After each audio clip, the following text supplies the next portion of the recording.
سب کے گھر ایک ایک دن رکتے تھے، لیکن جب اتنے بیمار ہوئے مرض الوصال میں کہ بظاہر چلنا حضور علیہ السلام کی طبیعت پہ بار پڑنے لگا، دو لوگوں کے کندھے پہ ہاتھ رکھ کے چلتے تھے، اب بھی سب کے گھر باری باری جاتے تھے۔ لیکن جب پھر یہ ہوا کہ اب کسی کے گھر نہیں جانا تو سب کو جمع کیا، اور مختار کل نے اپنی بیویوں سے کہا اگر تم اجازت دو، جس کے گھر میں اجازت لے کے جبریل آتا ہو، سبحان اللہ، جس کے پاس سے اجازت لے کے بدر میں جبریل اپنے گھر جاتا ہو۔ وہ قاضی ثناء اللہ پانی پتی کی جو روایت ہے، جب جبریل بے اجازت کے بغیر بدر سے جانے لگے تو اللہ نے پوچھا محبوب سے اجازت لے کے آ رہے ہو کہ بغیر اجازت کے؟ تو جبریل نے کہا آپ اجازت نہیں لیا، تو کہا واپس جاؤ، جب تک میرا حبیب اجازت نہ دے تم بغیر اجازت کے آ نہیں سکتے۔ جس کی اجازت کے بغیر جبریل سدرا نہ جا سکے۔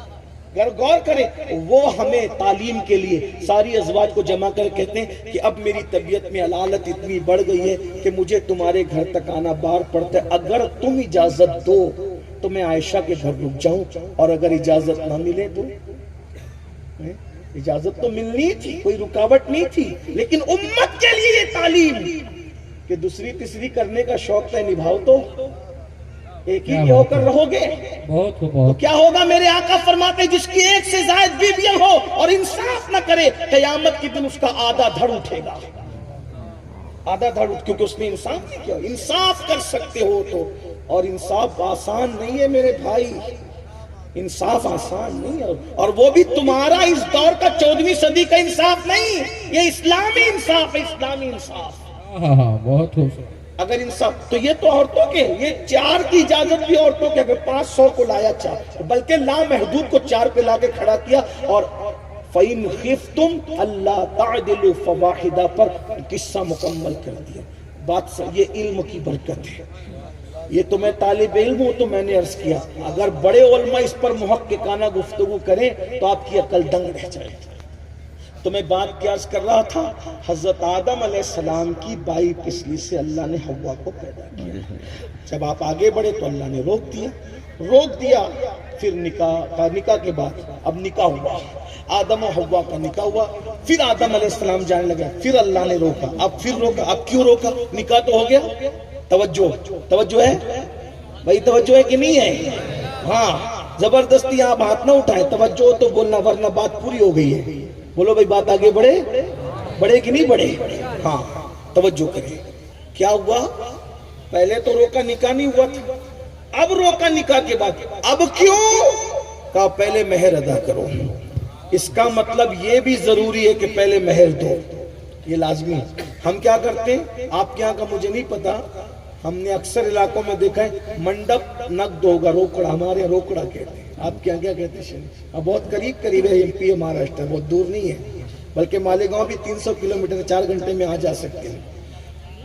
منڈپ کا خرچہ روکڑا، کھانے کا خرچہ روکڑا، ناچنے والوں کو بھی روکڑا، بینڈ باجے والوں کو بھی روکڑا، ڈی جے والوں کو بھی روکڑا۔ قرضہ کیا ہوگا؟ مہر۔ کتنا مہر؟ کتنا؟ اتنا لگا دو۔ کیوں؟ دینا کس کو؟ ادھر لگا، کون دے گا؟ نہیں دینا۔ 5-5 10 لاکھ روپے شادی میں خرچہ کرتے ہیں، 11,000 روپے مہر نہیں دیتے، حالانکہ اللہ نے روک دیا۔ اب سنو جو مہر نہیں دیتے ان کا کیا ہے۔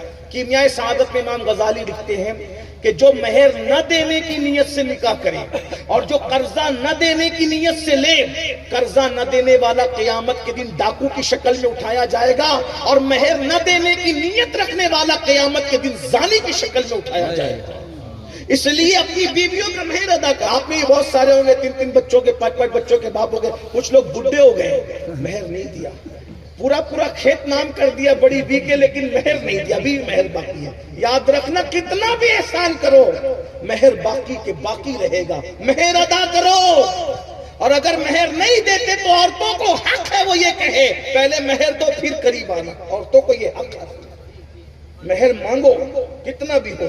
اور لوگ مہر بھی بڑا کم، حضور علیہ السلام نے فرمایا کہ سب سے اچھی شادی وہ ہے جو مہر کم ہو۔ میں نے کہا یہ مہر کم کا مطلب کیا ہے؟ سب 786 میں نہیں نپٹو گے۔